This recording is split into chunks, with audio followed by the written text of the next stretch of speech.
Allá Muy buenas tardes a todos. En nombre de Banco Promérica, les damos la bienvenida a este webinar del crecimiento desordenado al financiamiento estructurado. Soy Claudia Guerrero y seré la maestra de ceremonias en esta sesión que promete ser muy enriquecedora y oportuna para hablar de un tema crucial en empresas en crecimiento. Muchas veces el crecimiento rápido puede llevarnos a un camino de destrucción de liquidez. Pero ¿cómo podemos evitar esto? ¿Cuándo es el financiamiento una solución o no? A lo largo de esta presentación exploraremos las señales de crecimiento desordenado, cómo ordenar la casa antes de salir a pedir dinero y qué tipo de financiamiento es adecuado para cada etapa de crecimiento. Durante la presentación les invitamos a tomar nota y preparar sus preguntas, ya que al final tendremos un espacio dedicado para responderlas y enriquecer aún más esta experiencia. Sin más preámbulo, démosle la bienvenida a nuestro expositor, Oscar Díaz, quien es socio director en Yunque Capital, firma dominicana especializada en mercados de capitales, banca de inversión, finanzas corporativas. Su enfoque está en estructuración de transacciones, fusiones y adquisiciones, valoraciones de empresas y banca corporativa. Es graduado en Economía por la Pontificia Universidad Católica Madre y Maestra, con estudios de posgrado en Finanzas Corporativas en el Instituto Tecnológico de Santo Domingo, INTEC. Cuenta con más de 13 años de experiencia en el sector de finanzas corporativas, banca de inversión, consultoría financiera y auditoría. Y sin más, doy la bienvenida a nuestro ponente, Oscar Díaz. Adelante, Oscar. Gracias, Claudia. Bien, muchas gracias nuevamente. Muy buenas tardes a todos. Bienvenidos y gracias por conectarse con nosotros.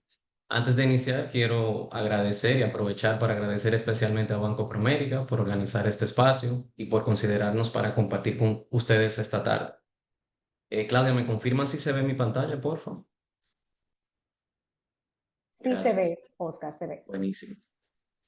Bueno, para mí es un placer estar aquí, donde vamos a conversar sobre un tema que a mí particularmente me gusta hablar mucho de él y que aplica prácticamente a cualquier empresa: cómo crecer sin perder el control financiero y cómo prepararse para acceder a financiamiento de forma saludable.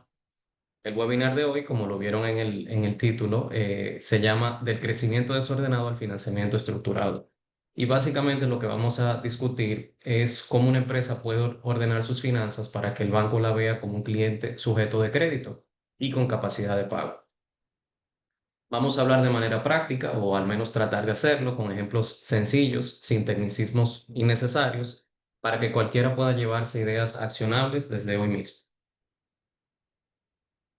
Antes de entrar al tema, quiero aprovechar para presentar nuestra firma, o bueno, quizá ahondar un poquito más en lo que ya en la introducción de Claudia. Yunque es una firma boutique de consultoría financiera que tiene ya 5 años de trayectoria, especializada en banca de inversión, finanzas corporativas y mercado de capitales. Pero en palabras simples, nosotros ayudamos a empresas a estructurar decisiones financieras, como levantar financiamiento, preparar planes de negocios, ordenar su información financiera contable, evaluar inversiones y procesos de compra o venta de empresas. Trabajamos con empresas privadas, family offices y también con instituciones financieras. El objetivo de este webinar es bien práctico, como les decía. Lo que queremos hoy es que ustedes salgan con claridad sobre tres cosas. Primero, por qué muchas empresas crecen en ventas pero se quedan sin dinero. Anoten ahí la foto del horno recibiendo carbón, que la voy a ilustrar más adelante. Segundo, cómo piensa el banco cuando analiza una solicitud de financiamiento. Tercero, ¿qué debe hacer una empresa para convertirse en un negocio financiable y acceder a crédito en mejores condiciones? Porque la realidad es que muchos empresarios sienten miedo o anticipan que el banco les va a decir que no, pero no entienden el por qué. Muchas veces el banco no está diciendo que no al negocio, sino que está viendo la estructura o no está viendo la estructura necesaria para prestar con tranquilidad.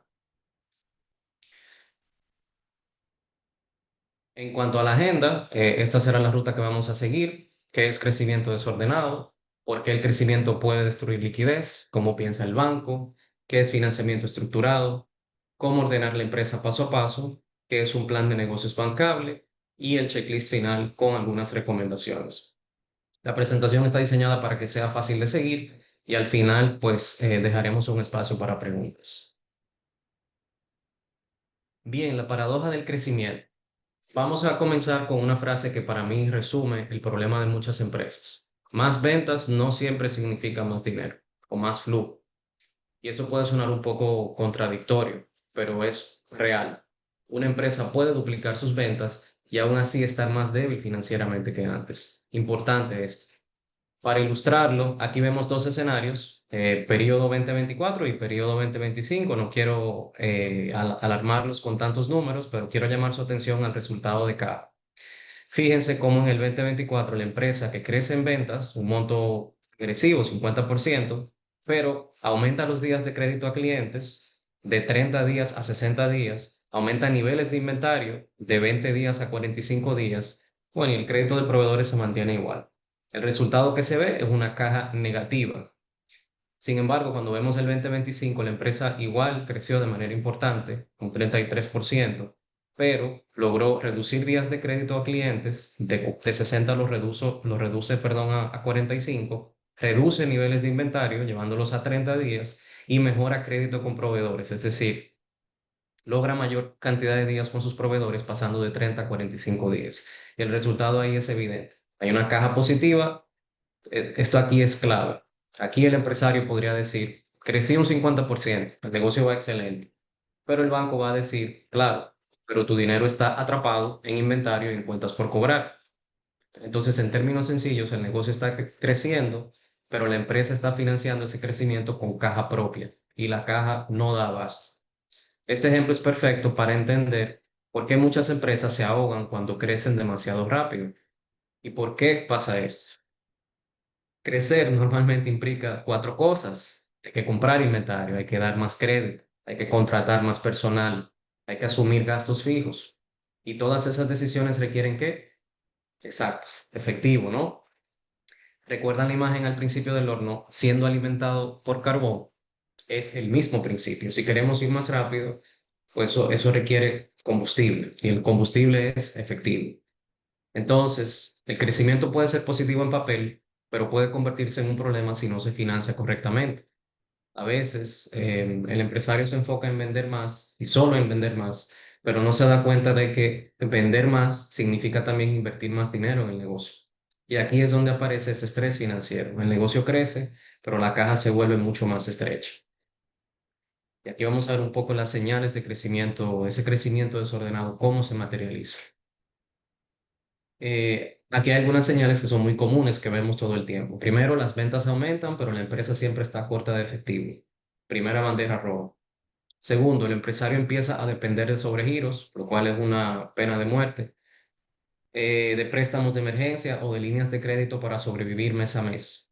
Tercero, la empresa empieza a financiarse con proveedores. Y ojo, el crédito de proveedores no es algo malo, pero cuando se vuelve la única fuente de oxígeno, la empresa queda vulnerable. Cuarto, no hay control claro de inventario. Se compra de más, se acumula mercancía o se queda dinero parqueado en productos que no están rotando. Quinto, el empresario no tiene claridad de cuentas por cobrar, lo cual es terrible. No sabe cuánto debe cada cliente ni cuándo va a entrar ese dinero. Sexto, no existen proyecciones financieras, no hay un esquema de planificación. Entonces se toman decisiones grandes sin tener un mapa. Estas son decisiones evidentemente desinformadas. Estas señales obviamente no significan que la empresa sea mala. Muchas veces significa que la empresa está creciendo rápido, pero sin orden y sin una estructura. ¿Cuáles son esas principales causas del desorden? ¿Por qué ocurre este desorden? Hay una frase que resume todo. La empresa se vuelve más grande, pero financieramente más frágil. Una de las principales causas es que el crecimiento ocurre por oportunidad. Un cliente grande aparece, un- el empresario vende más, pero no se preparó para ese salto. No calcula bien las necesidades de capital de trabajo que son necesarios para hacerlo. Entiende que el problema es que necesita un préstamo, pero el problema real es que su operación requiere más efectivo por la forma en que está estructurada. También adolecemos de mezclar las finanzas personales y las del negocio. Cuando una empresa mezcla su caja con la caja del dueño, ocurre algo muy peligroso.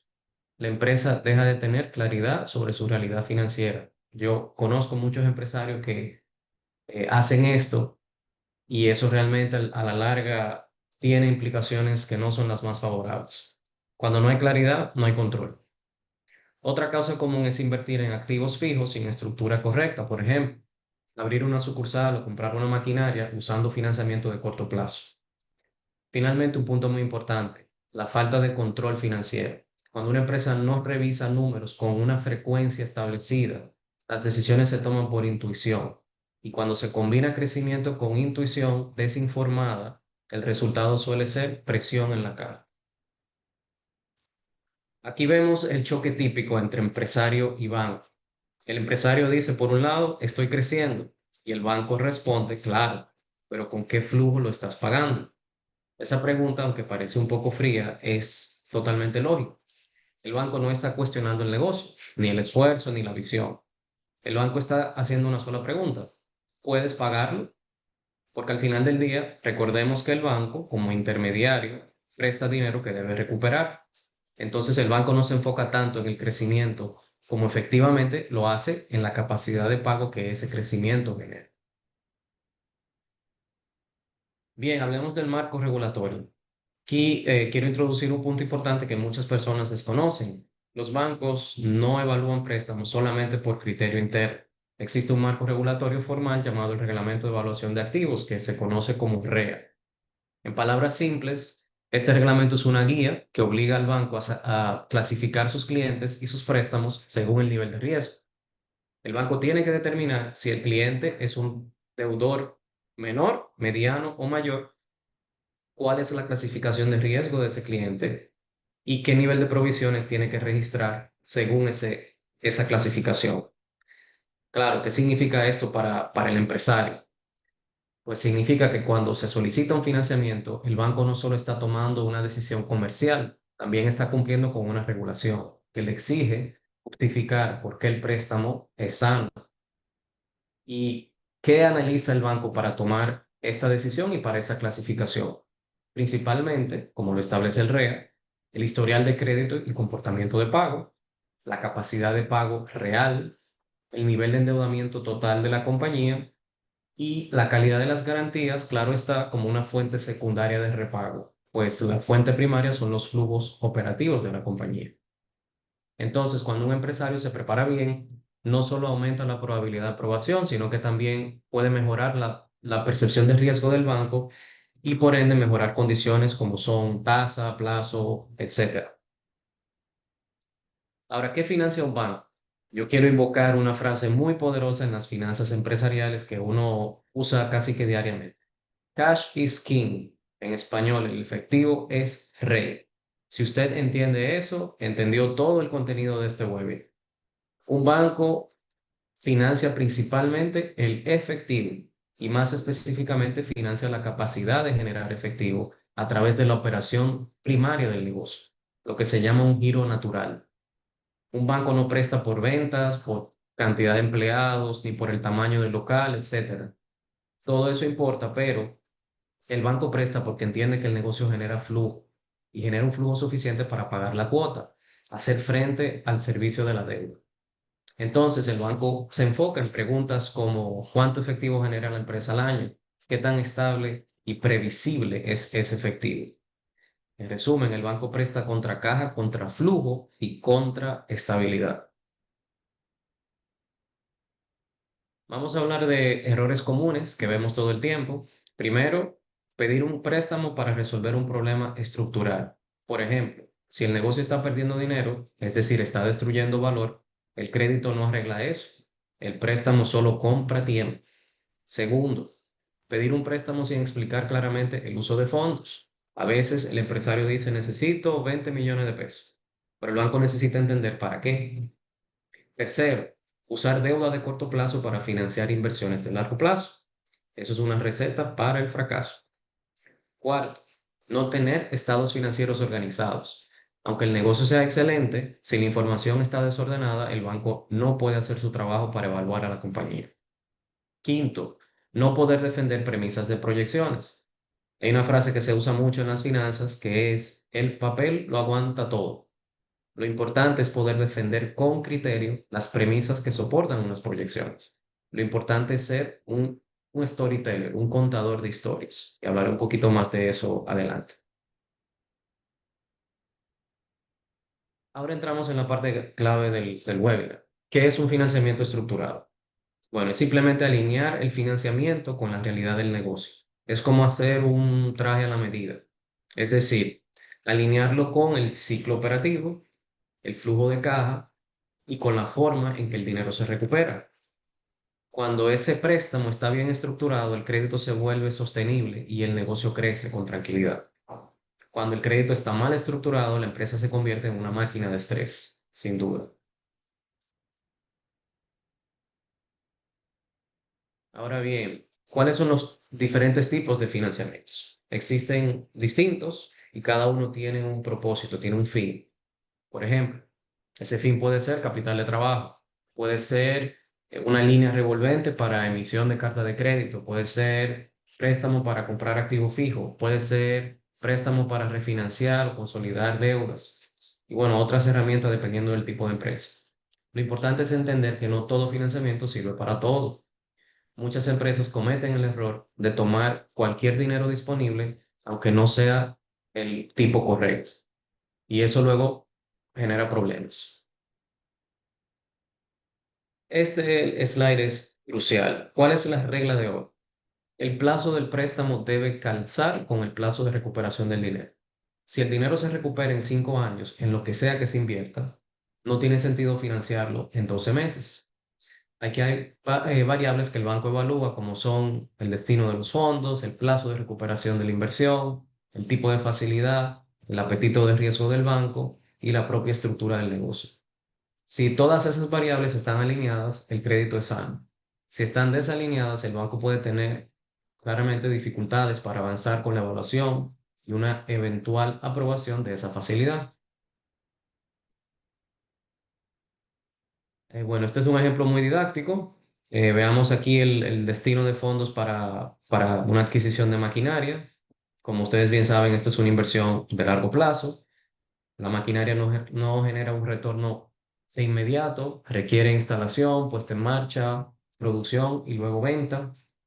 Entonces, si nosotros financiamos eso con una línea revolvente que es renovable a 12 meses, estoy asumiendo un riesgo importante porque al cabo de ese año tengo que o refinanciar o pagar. Mucha gente hace esto y entiende que pueden durar toda la vida pagando solo los intereses de la línea, pero no saben que el REA requiere a que este tipo de facilidades se le dé uso revolvente, es decir, se tome, se pague, se tome, se pague. Y cuando esto no ocurre, el banco se puede ver obligado a no renovar la línea y requerir el pago completo. Lo correcto en este caso es un préstamo de 5 años, idealmente con un periodo de gracia de 3 a 6 meses, porque la máquina pues necesita tiempo para empezar a producir. Esto es exactamente lo que significa un financiamiento estructurado. Los términos y condiciones del préstamo se trabajan en base a factores que determinan el repago oportuno de la facilidad y definen los términos y las condiciones de esa facilidad. Bien, vamos a una parte un poquito más práctica.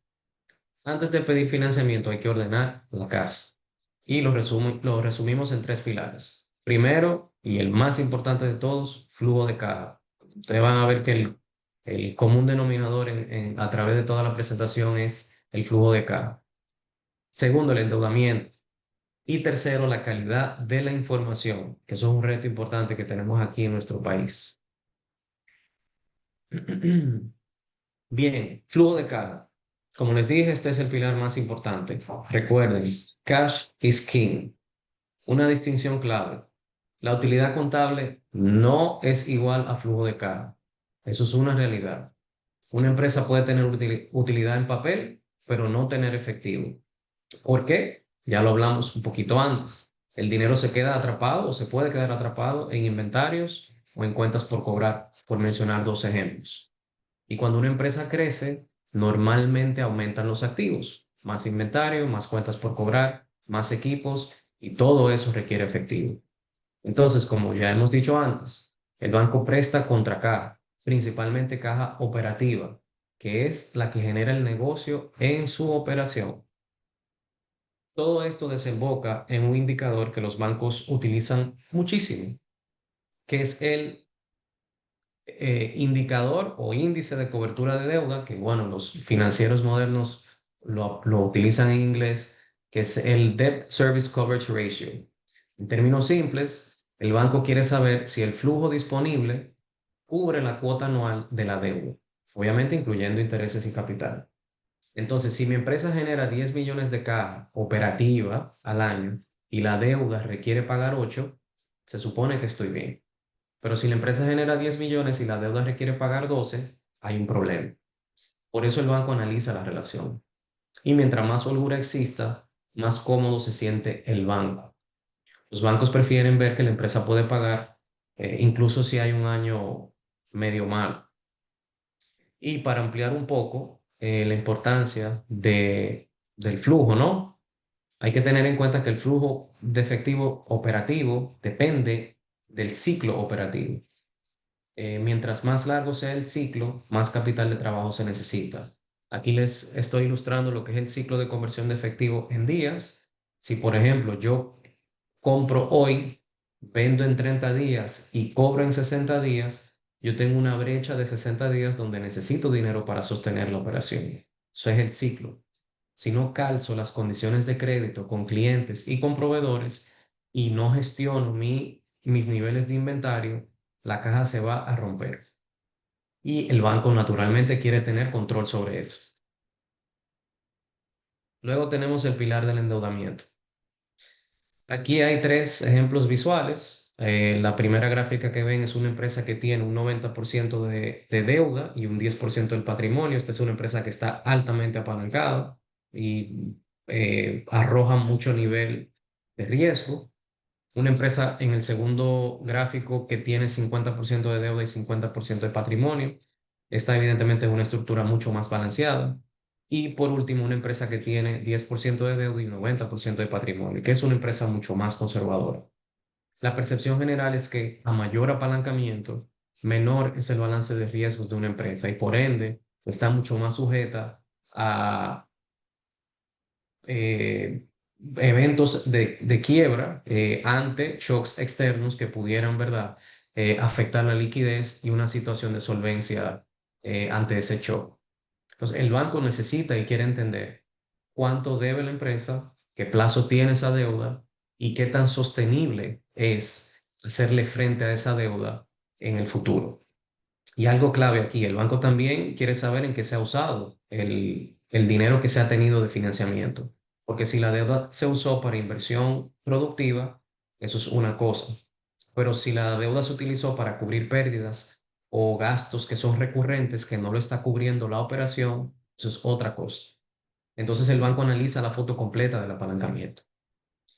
Y el tercer pilar, que es la calidad de la información, es extremadamente importante y como les dije ahorita, es un reto que hay aquí bueno, países como el nuestro en sentido general. Pero es importante saber que los bancos prestan dinero basado en información y de hecho lo hacen porque el regulador se lo requiere. Entonces, mientras más confiable sea esa información, más tranquilidad proyecta la empresa hacia afuera y menos riesgo percibe el banco. Aquí lo importante es que los estados financieros reflejen la realidad del negocio en última instancia. Cuando la información está desordenada, no es oportuna, no cumple con los requerimientos o los estándares de información financiera, el banco pues va a percibir riesgo, falta de control y en resumen incertidumbre. Recuerden, a los bancos no les gusta la incertidumbre. Entonces, tener una buena información no es un lujo, es una herramienta que te sirve para tomar decisiones informadas, pero también para financiarse. Bien, ahora entramos en el plan de negocios. Fíjense en esta foto como todos en la imagen lucen cautivados e inmersos por la persona que está en el centro. Esta persona se ve confiada y tiene a la audiencia algo atrapada. Esto yo le llamo ser un storyteller, un contador de historias. Yo personalmente pienso que los seres humanos nos gusta creer en historias cautivantes. En los negocios, así como en la vida, no hay nada más poderoso que una buena historia, pero obviamente una historia tiene que tener números defendibles en el caso de los negocios. Entonces, el plan de negocios no es un documento largo para impresionar. El plan de negocios tiene que ser un argumento bien explicado. El plan de negocios es la forma en que el empresario le dice al banco qué hace mi empresa, por qué es rentable, qué necesito financiar y cómo voy a pagar. Si esa historia está clara, créanme, el banco no tendrá otra opción que comprártelo. ¿Qué debe incluir un plan mínimo para el banco?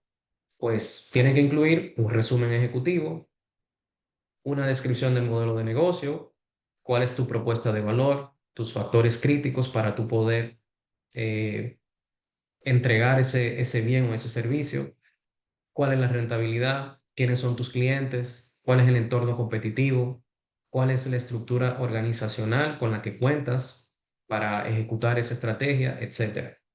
También el uso de fondos, cuál es el destino de la facilidad, cuál es el racional o la justificación de esa transacción de financiamiento y cuál es el impacto esperado en el negocio. Hay que tener proyecciones financieras, hay que tener un estado de situación proyectado, resultados proyectados, flujo de caja proyectado y hay que proyectar la capacidad de la empresa de hacer frente al servicio de la deuda con premisas que sean razonables y que sean defendibles. Hay que incluir también lo que es, como les mencionaba, el servicio de la deuda. Hay que demostrar esa capacidad de pago y hay que demostrarla con variable como un EBITDA, que es una rentabilidad operativa, pero también con flujos operativos principalmente, o lo que le llaman el EDON en el mundo bancario, que es el efectivo después de operaciones neto. Y por último, sensibilidades, es decir, qué pasa si las cosas no salen como uno espera. Ahora bien, eh, proyecciones que el banco espera. El banco se pregunta, esencialmente, ¿el negocio puede pagar y mantenerse sano?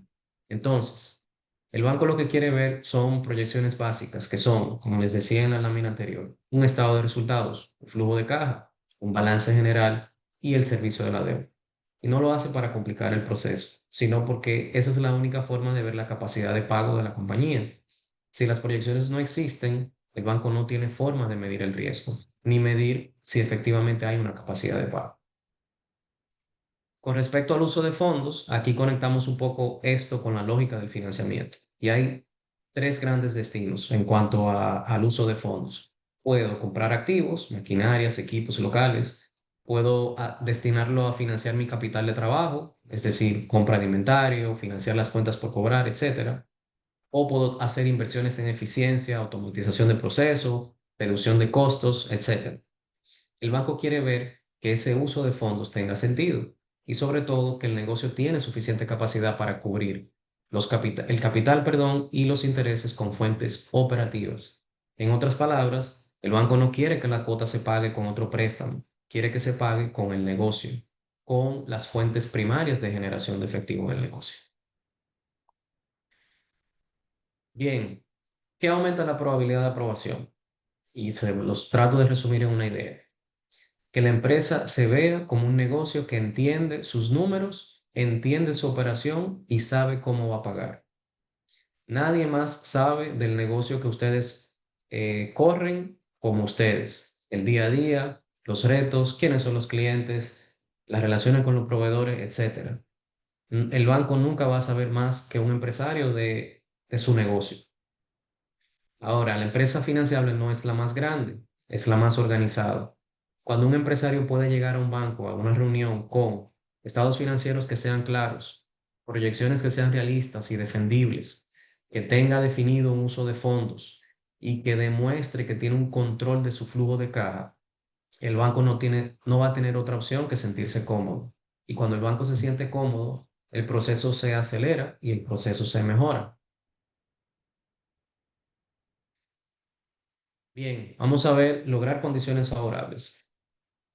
Mientras más riesgo, perdón, percibe el banco a través de la evaluación que realiza y bueno, conforme al marco regulatorio, recuerden el REA y sus políticas internas, pues más costoso será el crédito y probablemente más garantías pedirán. Entonces, ¿cómo se negocia de verdad? Yo pienso que la mejor negociación es llegar preparado. Se negocia reduciendo el riesgo percibido que el banco va a percibir, valga la redundancia. ¿Y cómo hacemos esto? La información tiene que ser confiable, tiene que haber un flujo claro, tiene que haber un uso de fondos lógico, tiene que haber una estructura de ese financiamiento correcta y tienen que haber proyecciones realistas. Por eso, cuando el empresario que llega preparado normalmente obtiene mejores condiciones.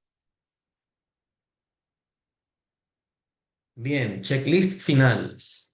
Vamos a terminar con un checklist que es bastante práctico. Entonces, antes de sentarse con el banco, te recomiendo que te preguntes, ¿tengo mis estados financieros al día? ¿Tengo un flujo de caja proyectado y defendible? ¿Tengo claro mi endeudamiento total? ¿Sé exactamente para qué necesito el dinero? ¿Tengo un plan de negocios claro y defendible? ¿Puedo explicar cómo se paga el préstamo?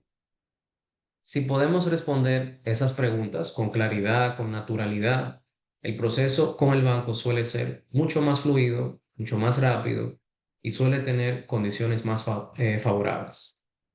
Aunque este checklist es una guía simple, es muy poderoso. Bien, para cerrar, quiero dejarles algunos mensajes finales. Primero, crecer es bueno, pero crecer sin estructura financiera puede ser peligroso. Segundo, el banco financia flujo de caja, no ideas ni promesas. Tercero, la deuda no es algo malo. La deuda es una herramienta. El problema es endeudarse mal, en plazos incorrectos, sin proyecciones y sin claridad en el uso de fondos. Cuarto, el financiamiento no debe ser una solución desesperada, debe ser parte del plan de crecimiento. No debo de tratar o gestionar una facilidad cuando ya tengo el problema encima. Y finalmente, cuando una empresa ordena su información, entiende su caja y estructura una deuda de manera correcta, el financiamiento se vuelve una herramienta para crecer y crecer tranquilo. Y al final, la idea no es endeudarse más, es endeudarse mejor. Listo, pues muchísimas gracias por su tiempo y por acompañarme. Ahora abrimos un espacio para preguntas. Gracias, Oscar.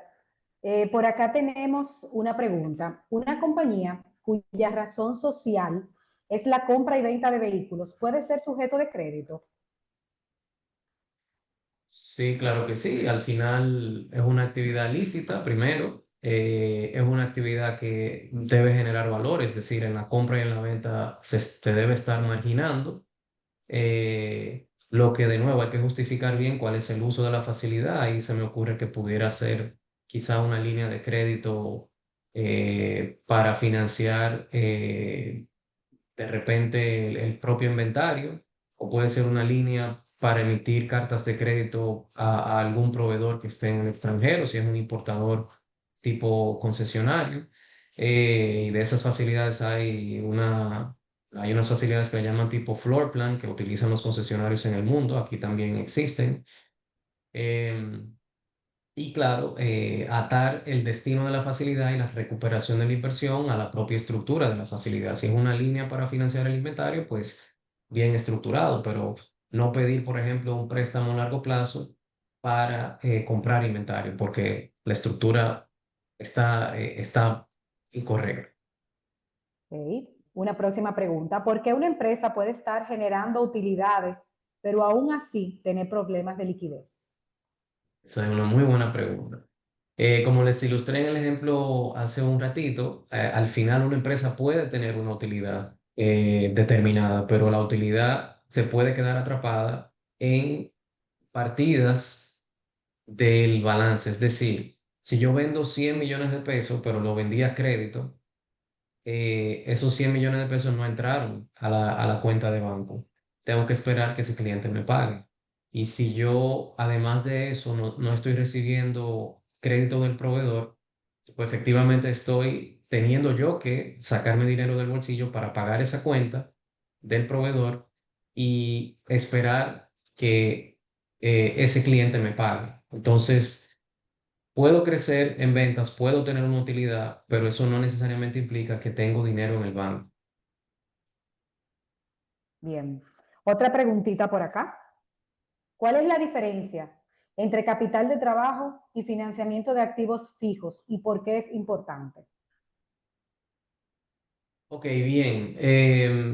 Es una distinción muy importante. La empresa esencialmente, o las empresas esencialmente tienen sus activos separados en dos grandes rubros.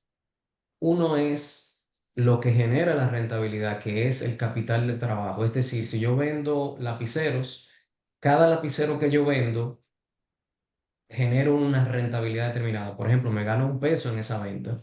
Mientras más yo roto ese inventario, pues me estoy ganando $1 por cada vez que roto ese inventario. Y ese es el capital de trabajo. La otra cara de la moneda es el activo fijo.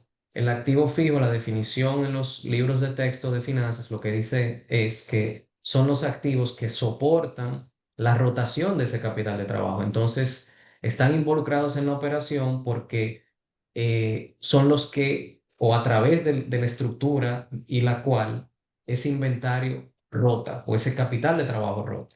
Entonces, cuando estamos armando un financiamiento para una cosa o la otra, tenemos que tener en cuenta que el capital de trabajo rota con una frecuencia determinada y suele ser rápidamente a lo largo de un año fiscal, puede ser 3, 4, 5, 6 veces, pero el activo fijo no rota, el activo fijo se queda ahí y permanece 5, 10, 15 años, depende del tipo de activo fijo. Entonces tenemos que empalmar, en buen dominicano, ese financiamiento y el repago de ese financiamiento con la manera en la que ese activo va a recuperarse.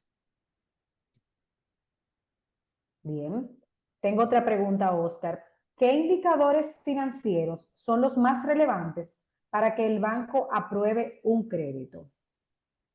Bueno, si nos vamos al REA, el REA define, son 4 categorías: flujo de caja, liquidez, endeudamiento y eficiencia operativa. Pero en mi experiencia con la banca, todos son importantes, pero el más importante es el de flujo de caja. ¿Por qué? Como les decía, al final del día, cash is king. El banco lo que quiere saber y entender y tener la tranquilidad de que a través del giro natural del negocio, es decir, cada lapicero que yo vendí, la rentabilidad que generó ese lapicero, y si lo hice 100 veces, yo generé una caja y con eso, sin yo tener que recurrir a fuentes secundarias como girar una línea o tomar financiamiento, yo puedo cubrir mi operación, es decir, cubrir los gastos para operar, pero también repagar la deuda. Entonces, de nuevo, hay indicadores de liquidez, hay indicadores de apalancamiento, hay indicadores de eficiencia operativa, pero realmente lo más importante, el aspecto central del análisis de cualquier departamento de análisis de crédito de un banco es la generación de flujo de efectivo operativo. Por eso es importante ver como CEO de una compañía, como dueño único, como tesorero, como el financiero, estar pendiente de cuando voy a cortar, cuando voy a tener mi corte fiscal, que es una fotografía, tener mucha claridad de verdad cómo se construye ese flujo de efectivo operativo, porque el banco cuando agarre el corte del 24 versus el corte del 25, va a montar un flujo de caja que uno bien perfectamente pudiera montarlo uno en su departamento de finanzas y ver si de repente, mira, hay que empujar los cobros porque esa cuenta por cobrar la tenemos demasiado alta o hay que tratar de bajar los niveles de inventario para tratar de generar una fuente de efectivo por esa vía. Em, o hay que tratar de repente pagar, no pagar o tratar de empujar o patear pagos de proveedores hasta el 1, 2, 3 de enero, porque eso te va a ayudar como una fuente de operativa de flujo de efectivo a tú tener una mejor fotografía de ese cierre. Perfecto. ¿Qué pasa si las proyecciones financieras son demasiado optimistas? ¿Cómo afecta eso a la evaluación del banco? Eso afecta extremadamente. Ya nosotros, gracias a Dios, estamos en un país que el nivel de sofisticación financiera que hay en los bancos, en los fondos de inversión es alto y también equipos de análisis que han visto un sinnúmero de transacciones en distintos sectores, distintas industrias, y entonces ya la gente, los equipos de análisis dentro de los bancos tienen forma de tener benchmarks, de tener idea, de tener números comparables. Entonces, cuando uno presenta a un banco un escenario que es muy optimista, el banco lo primero que va a hacer es sensibilizar, sensibilizar, sensibilizar, porque el banco quiere entender en un escenario que le llaman el escenario base, no necesariamente un escenario pesimista, pero en ese escenario base, que es un escenario muy defendible, que no depende de muchos grandes ifs, como le dicen en inglés, se puede repagar la deuda. Y evidentemente el banco también va a correr su proceso de un escenario pesimista para empujar esas premisas de crecimiento, de margen al extremo y ver qué pasa con el flujo y con la capacidad de pago. Perfecto. Otra pregunta, Oscar. En ocasiones el acceso a los créditos de los bancos puede ser complicado para las microempresas. ¿Hay alguna opción para este tipo de empresas? Bueno, ahí esa es una pregunta muy interesante. En la economía en la que vivimos, donde se estima que el 50% de la economía se mueve en la informalidad, sin duda que eso representa un reto importante para las pequeñas empresas, sobre todo por eso, por el tema de la informalidad. Los bancos no pueden trabajar con la informalidad. De hecho, hay una ley, que es la ley contra el lavado de activos, que define al banco como un sujeto obligado y por consiguiente los bancos no trabajan con la informalidad. Entonces, sin duda que ahí como bancos, como las autoridades también, tenemos todo un gran reto para eh, invitar a que las pequeñas y las medianas empresas y la micro también se formalicen, inicien ese proceso de formalización alineando los incentivos, ¿no? Pero la idea es que, bueno, como país todos avancemos hacia la formalidad, perdón, porque es a través de la formalidad que uno puede efectivamente acceder a financiamiento en la banca tradicional y crecer, porque si no estamos en la formalidad, no hay forma de acceder a financiamiento. Ahora, si eres una empresa pequeña, una empresa o microempresa que efectivamente está en la formalidad porque tiene clientes que son formales, tus clientes te permiten el tema de comprobantes fiscales, etcétera, pues las puertas para esa microempresa y esa mediana empresa o pequeña empresa están abiertas en prácticamente todos los bancos. Los bancos tienen, en su gran mayoría, y Promérica también, segmentos de negocios dedicados a MIPYMES, donde tienen oficiales de negocio que están preparados para lidiar con este tipo de estructuras de pequeñas empresas, ¿verdad? Que no necesariamente son las más formales, pero si tus ingresos y tus gastos están dentro del ámbito de la formalidad, cualquier banco de primera línea te puede, o sea, puedes acceder a créditos de cualquier tipo siempre y cuando estés en la formalidad. Tengo otra pregunta por aquí, Oscar. ¿Cómo debe estructurar sus finanzas una empresa de gestión de activos o soluciones digitales, una SaaS, para que sea banqueable y lograr una relación sólida con el banco? A ver, tú me puedes repetir la pregunta. ¿Es una empresa como una SAFI? No, una empresa de gestión de activos o de soluciones digitales. Soluciones digitales. Bueno, entiendo entonces que es una empresa que vende servicios. Y si es una empresa que vende servicio, es un giro de negocio igual que cualquier otro, emite facturas, tiene que tener cuentas de banco y recibe esos pagos de sus clientes en cuenta de banco, declara sus impuestos y paga sus nóminas, su TCS, paga su nómina a través de un servicio de nómina de Promérica, idealmente. Y entonces puede perfectamente tener una trazabilidad documentaria a través de sus estados financieros, que es el primer insumo que utiliza un banco, y de su operación o su operatividad bancaria que el banco efectivamente va a consultar. Entonces, si hay movimientos y esos movimientos, de nuevo, están dentro de la formalidad, ahí perfectamente es una empresa que pudiera ser sujeto de crédito siempre y cuando el préstamo que vaya a solicitar tenga un destino que sea justificable y que tenga una recuperación y que genere, ¿verdad? Una capacidad de pago proyectada que el banco pueda creer y confiar en ella. Tengo otra preguntita por aquí, Oscar. En el caso de un emprendimiento inmobiliario nuevo, ¿cuáles son los 3 puntos más importantes para el banco? Ya que en este caso no hay historial. Bueno, los bancos y el REA de hecho lo establece. Hay un esquema o un mecanismo ya establecido para evaluar proyectos y para evaluar proyectos esencialmente se hace sobre la base de un plan de negocios y unas proyecciones financieras y una factibilidad financiera.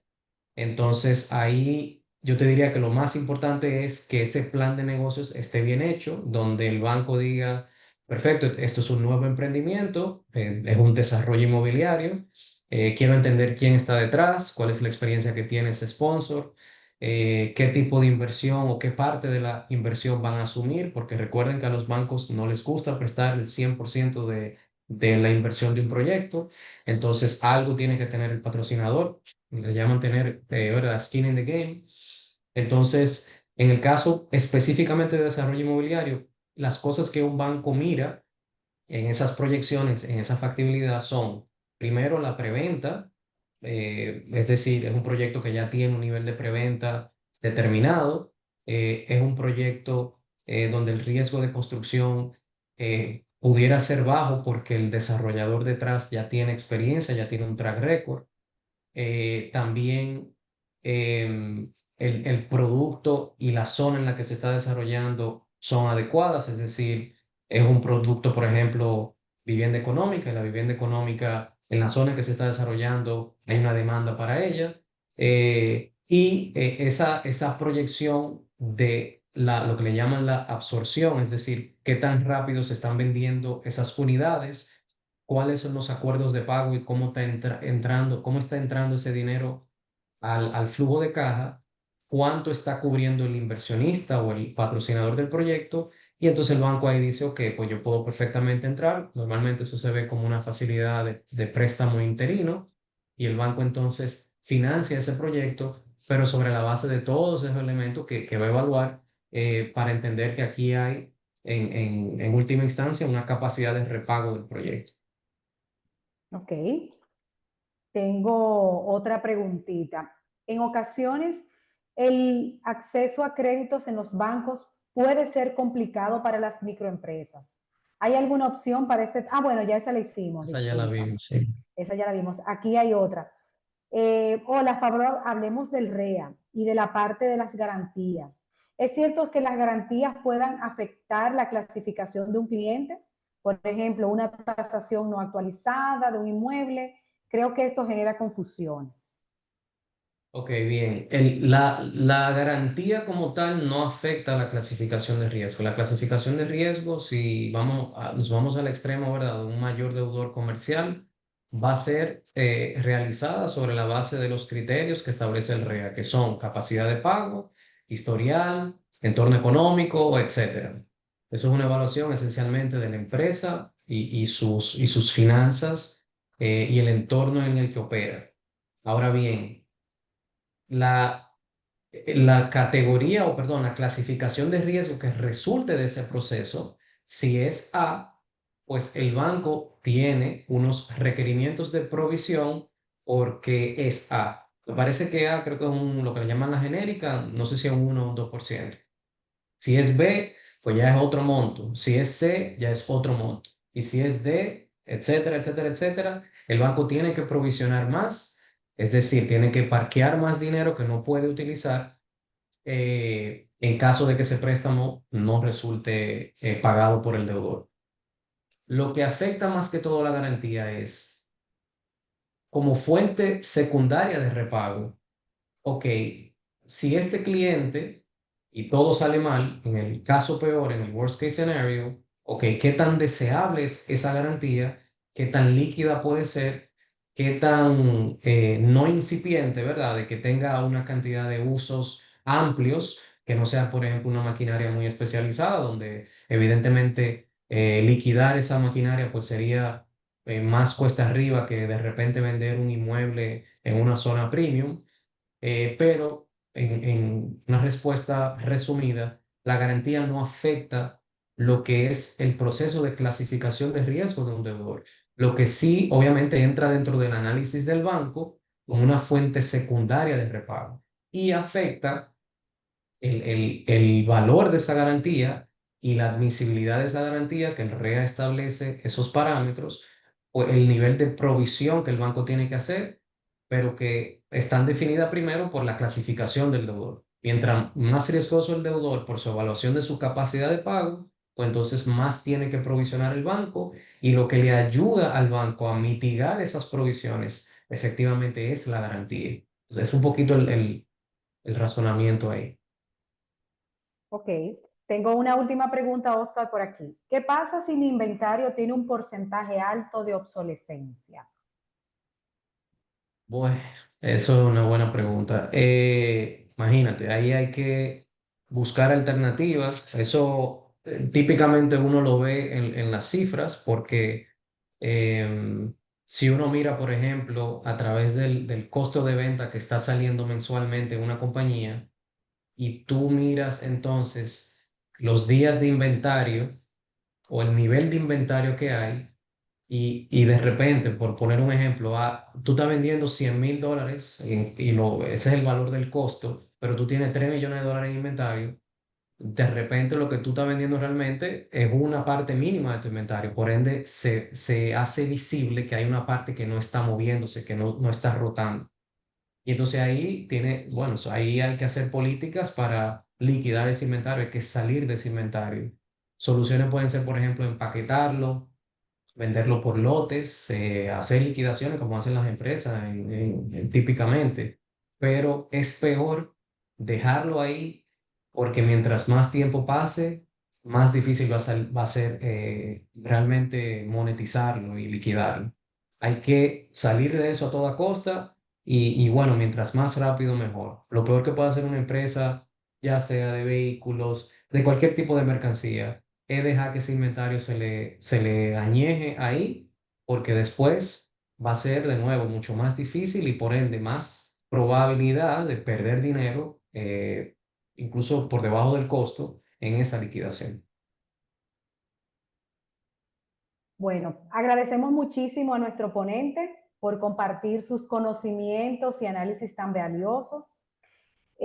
Ha sido un verdadero placer contar con tu participación, Oscar, en este webinar, donde confirmamos que una de las empresas crecer sin estructura financiera aumenta el riesgo, encarece su crédito y, como un plan de negocio sólido, te ayuda a tomar decisiones informadas y estratégicas. Ordenamos la casa para crecer de manera sostenible. Les invitamos a seguir atentos a nuestras futuras actividades, a compartir este conocimiento con sus equipos y colegas y a aplicar lo aprendido para fortalecer sus proyectos y negocios frente a los retos que se avecinan. Gracias por su tiempo y compromiso. Les invitamos a seguirnos en nuestras redes sociales, @Banco Promérica RD, para estar al tanto de otros eventos. Muchas gracias y que tengan una excelente tarde. Gracias.